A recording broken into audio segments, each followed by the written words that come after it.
ಇಂದೇ ಡೌನ್ಲೋಡ್ ಮಾಡಿ ಮತ್ತು ನಿಮ್ಮ ನೆಚ್ಚಿನ ಶೋಗಳನ್ನು ಆನಂದಿಸಿ. ವೆಂಕಿ, ಈ ಗಾಡಿ ರೆಡಿ ಆಯ್ತಾ? ತೆಗೆದು ನೋಡಿದ್ಯಾ ಡಿಕ್ಕಿ?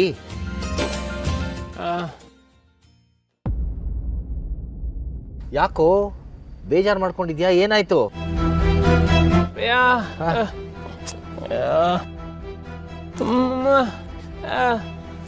ಹರೀಶ ಹರೀಶ ಇಲ್ಲಿಗೆ ಬಂದಿದ್ದ? ಏನಂತ ಒಂದು?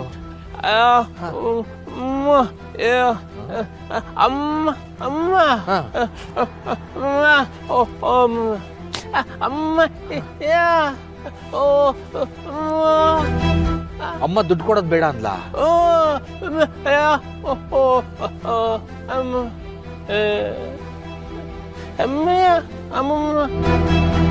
ನಾನು ಮಾತಾಡ್ತೀನಿ.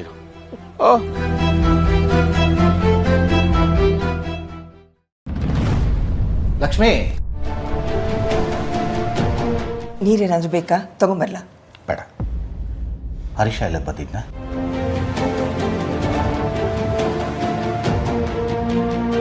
ಅವ್ನಿಗೆ ದುಡ್ಡು ಕೊಡಬೇಡ ಅಂತ ಯಾಕೆ ಹೇಳಿದೆ?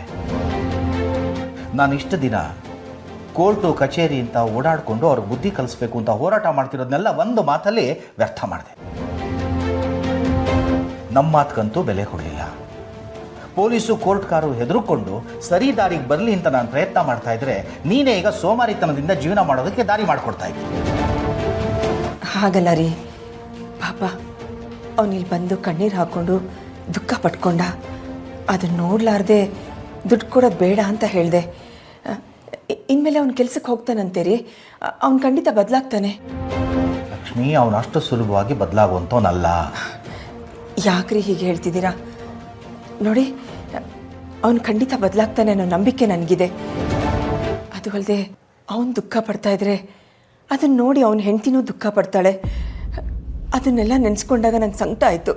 ಅದಕ್ಕೆ ನಾನೇ ಅವನ ಹತ್ರ ನಿಮ್ಮಪ್ಪ ನಿನಗೆ ಬುದ್ಧಿ ಕಲಿಸೋಕ್ಕೆ ಅಂತಲೇ ಕೋರ್ಟ್ಗೆ ಹೋಗಿದ್ದು ಅಂತ ನಿಜಾನೇ ಹೇಳಿಬಿಟ್ಟೆ. ನೋಡಿ, ಒಂದು ಅವಕಾಶ ಕೊಡೋಣ ರೀ. ಅವ್ನು ಖಂಡಿತ ಬುದ್ಧಿ ಕಲಿತು ಜವಾಬ್ದಾರಿನೂ ಕಲಿತ್ಕೋತಾನೆ. ನನಗೆ ನಂಬಿಕೆ ಬರ್ತಾ ಇಲ್ಲ ಲಕ್ಷ್ಮಿ. ಅವನ ಮೇಲೆ ನನಗೆ ನಂಬಿಕೆ ಇಲ್ಲ. ಈಗ ಅದೇನೋ ಹೇಳ್ತಾರೆ ನೋಡು, ರೋಗಿ ಬಯಸಿದ್ದು ಹಾಲು ಅನ್ನ, ವೈದ್ಯರು ಹೇಳಿದ್ದು ಹಾಲು ಅನ್ನ. ಹಾಗಾಗೋಯ್ತು. ನೀನು ಕೊಡೋದು ಬೇಡ ಅಂದ್ಯಲ್ಲ, ಮುಗ್ದೋಯ್ತು ಅಷ್ಟೇ. ಇನ್ನು ದೊಡ್ಡ ದೊಡ್ಡ ಮಾತಾಡಿಕೊಂಡು ಅದೆಂಥದ್ದೋ ಸ್ಟಾರ್ಟಪ್ ಮಾಡ್ತೀನಿ, ನಾನೇ ಸ್ವಂತ ಬಿಸ್ನೆಸ್ ಮಾಡ್ತೀನಿ ಅಂತ ಏನೇನೋ ಹೇಳ್ಕೊಂಡು ಅವ್ನ ಹೆಂಡ್ತಿನೂ ಯಾಮಾರಿಸ್ಕೊಂಡು ಹೀಗೆ ಸೋಮಾರಿತನದಿಂದ ಜೀವನ ಮಾಡ್ತಾನೆ ಅಷ್ಟೇ. ಅವನ ಬುದ್ಧಿ ನನಗೆ ಗೊತ್ತಿಲ್ವಾ? ಸರಿ, ಒಂದು ಅವಕಾಶ ಕೊಡ್ಬೋದಲ್ವೇನ್ರಿ? ನೋಡಿ, 1 ತಿಂಗಳು ನೋಡೋಣ. ಅವನೇನಾದರೂ ಬದಲಾದರೆ ಅವನ ಹತ್ರ ದುಡ್ಡು ವಾಪಸ್ ಕೇಳೋದು ಬೇಡ. ಇಲ್ಲಾಂದರೆ ನೀವು ಕೇಳ್ಬೋದಲ್ಲ. ಅಂದರೆ ಕೋರ್ಟಿಗೆ ಹೋದವರು ನೀವೇ, ಹಾಗಾಗಿ ನಿಮಗೆ ಕೇಳೋ ಹಕ್ಕಿರುತ್ತಲ್ಲ ಅಂತ. ಅದು ಹೇಗಾಗುತ್ತೆ ಲಕ್ಷ್ಮಿ? ನೀನು ಒಂದು ಸಲ ದುಡ್ಡು ಕೊಡೋದು ಬೇಡ ಅಂತ ಹೇಳಿದ್ಮೇಲೆ ನಾನು ಮತ್ತೆ ಕೊಡು ಅಂತ ಕೇಳೋಕ್ಕಾಗತ್ತಾ? ಬೇರೆ ಯಾರಾದರೂ ಕೇಳಿಸ್ಕೊಂಡವ್ರು ಏನು ಅಂದ್ಕೊಳ್ತಾರೆ? ಒಟ್ಟಿನಲ್ಲಿ ನೀನು ಮಾಡಿ ಸರಿ ಇಲ್ಲ ಲಕ್ಷ್ಮಿ. ಏನಾದರೂ ಮಾಡ್ತೀನಿ, ಅವ್ರಿಗೆ ಬುದ್ಧಿ ಕಲಿಸ್ತೀನಿ. ನೋಡು, ಇನ್ನು ಮೇಲೆ ಈ ವಿಷಯದಲ್ಲಿ ನೀನು ಮೂಗು ತೋರಿಸ್ಬೇಡ.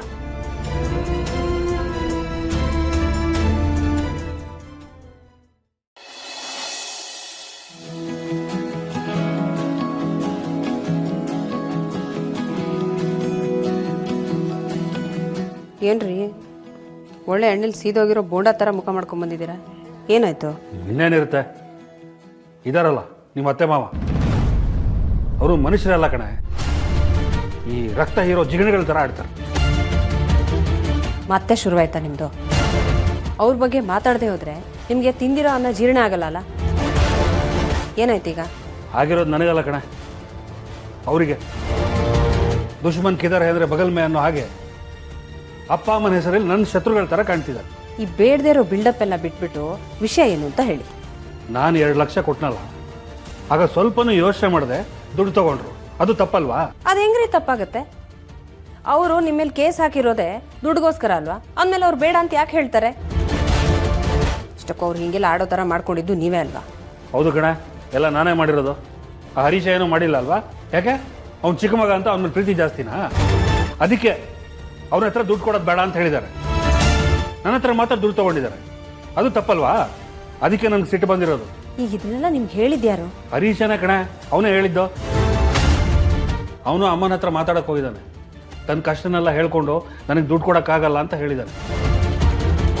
ಅವನು ದುಡ್ಡು ಕೊಡಕ್ಕೆ ಹೋದಾಗ, ಬೇಡ ನೀನೇ ಇಟ್ಕೋ, ನಿನ್ನ ಹೆಂಡತಿ ಮಗು ಅವ್ರಿಗೆ ಖರ್ಚು ಮಾಡು, ನಿಮಗೆ ಬುದ್ಧಿ ಬರಲಿ ಅಂತ ಹೇಳಿ ಕೇಸ್ ಹಾಕಿದ್ದು ಅಂತೆಲ್ಲ ಹೇಳಿದ. ಅವನ ಹತ್ರ ದುಡ್ಡು ತೊಗೊಂಡಿಲ್ಲ. ಅವನಿಗೆ ಮಾತ್ರ ಹೆಂಡತಿ ಮಗುನಾ? ನನಗಿಲ್ವಾ? ಹೆಂಡತಿ ಇಲ್ವಾ? ಮಗ ಇಲ್ವಾ? ನಾನು ಕಷ್ಟಪಟ್ಟು ದುಡ್ತಿರೋದು ಅವ್ರಿಗೆ ಗೊತ್ತಾಗ್ತಿಲ್ವಾ? ನನಗೆ ಕನ್ಯೆ ಅಂದ್ಬಿಡ್ತಿದ್ದಾರೆ. 2 ಲಕ್ಷ ಹೊಂದ್ಸೋದಕ್ಕೆ ನಾನು ಎಷ್ಟು ಕಷ್ಟಪಟ್ಟಿದ್ದೀನಿ ಗೊತ್ತಾ? ಅವ್ರು ಏನು ಹೇಳಿದ್ರು? ಅವ್ನು ಏನು ಕೇಳಿಸ್ಕೊಂಡು ನಿಮ್ಮ ಹತ್ರ ಬಂದು ಏನು ಹೇಳಿದ್ನು? ಇಷ್ಟಕ್ಕೂ ನಿಮ್ಮನ್ನು ಆಟ ಆಡಿಸ್ಬೇಕು ಅಂತ ಅವನೇ ಯಾಕೆ ಇಲ್ದಿರೋದನ್ನೆಲ್ಲ ಕಟ್ಕೊಂಡು ಹೇಳಿರಬಾರ್ದು? ಹಾಗೆಲ್ಲ ಏನಿಲ್ಲ ಕಣೆ. ಅವನು ನನ್ನ ಹತ್ರ ನಿಜಾನೇ ಹೇಳ್ತಾನೆ.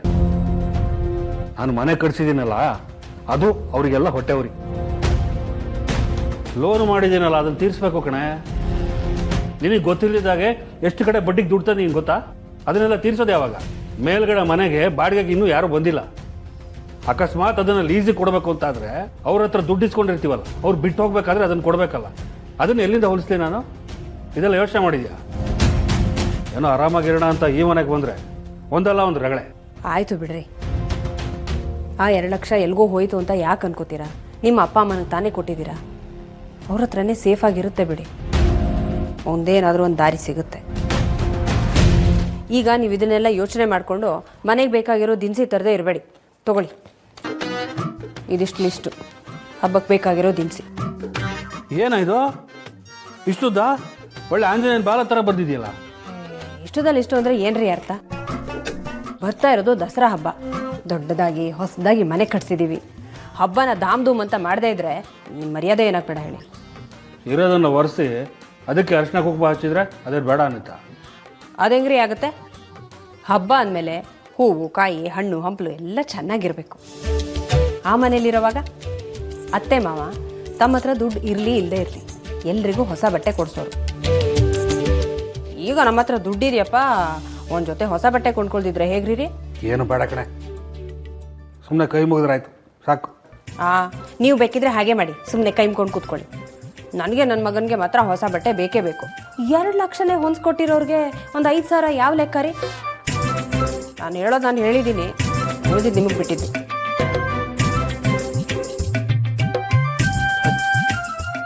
ಎಲ್ಲರೂ ನನ್ನನ್ನು ಹುರ್ಕೊಂಡು ತಿನ್ನೋರೆ. ಮನಸ್ಸಿನ ಬೆಲೆ ಯಾರಿಗೂ ಅರ್ಥ ಆಗಲ್ಲ ರೀ.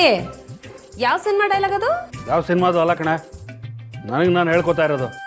ಓ, ಆದರೂ ಈ ಡೈಲಾಗ್ ನಿಮಗೆ ಸೂಟ್ ಆಗಲ್ಲ ಬಿಡ್ರಿ. ಲಕ್ಷ್ಮೀ